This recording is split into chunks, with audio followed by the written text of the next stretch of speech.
नमस्कार, आप देख रहे हैं लाइव टीवी समाचार और मैं हूं आपके साथ नेहा परिहार। वक्त तो चला है आज की मुख्य खबरों का। जहां एक तरफ डबल इंजन की सरकार कर रही नारी का सम्मान, वहीं दूसरी तरफ अयोध्या पुलिस नारी सशक्तिकरण की उड़ा रही है धज्जियां।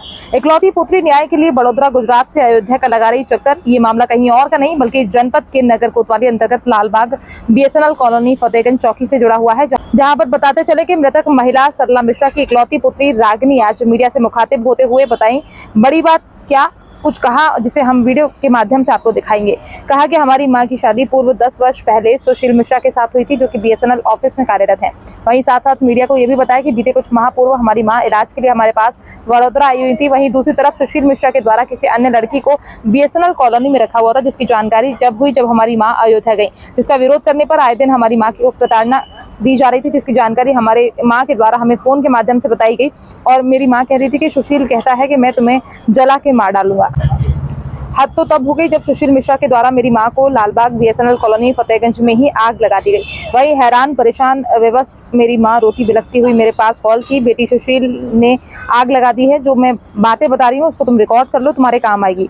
वहीं निराश विवश बेटी ने प्रमुखता से अपने मोबाइल में कॉल रिकॉर्ड किया। दिनांक 12 अप्रैल 2024 को समय लगभग 6:22 पर घायल अवस्था में पड़ी मेरी मां मुझसे पुलिस की मांग कर रही थी।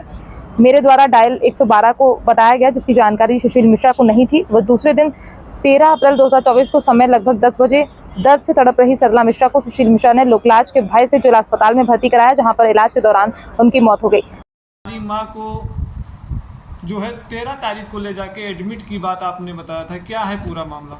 जी सर, मेरी माँ का शाम को फोन आया था 6:23 को कि इन्होंने मुझे जला दिया है। अब माँ मेरी 12 तारीख को शुक्रवार को जली है और ये सबसे बता रहे हैं कि शनिवार को वो जली है। और 12 तारीख को शुक्रवार को शाम को पूरा रात भर ऐसे थी। वो शनिवार को आरी बगल आसपास के लोग को बता रहे हैं कि शनिवार को जली है और शनिवार को उनको अस्पताल लेके गए। माँ जली, वो मुझे बताए नहीं कि तुम्हारी माँ जली है। माँ मेरी अस्पताल पहुँचती है, कैसे गई पता नहीं, लेकिन बगल में जो दूसरा मरीज था उसके मोबाइल से मुझे फोन करके बता रही बेटा मैं अस्पताल में भर्ती हूँ। वो इंसान ने मुझे एक भी बार नहीं बताया कि तुम्हारी माँ जली है। मेरी मम्मी 14 तारीख को डेथ हो गई, संडे के दिन, एतवार के दिन, वो भी उसने मुझे नहीं बताया। मैं फोन करे तब मुझे पता चला कि मेरी माँ खत्म हो गई। वो भी वो इंसान मुझे बता रहा है कि तुम्हारी माँ चली गई। वो इंसान सोचो, उसको बोलने का तरीका देखो कि एक बेटी से उसके माँ के बारे में किस तरह से बताना चाहिए। 12 तारीख को जब भी आपकी माँ ने शुक्रवार को फोन किया था तो आपको फोन पे क्या बताया था? मुझे फोन पे ही बोला बेटा मुझे जला दिया है।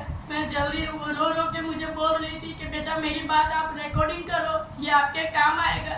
ये इंसान ने मुझे जला दिया है, आप मेरी बात सुनो बेटे, तुम ही हो मुझे, मेरे और कोई नहीं है, आप ये बातें मेरी सुनो, रिकॉर्डिंग करो। इस इंसान ने मुझे जला दिया है।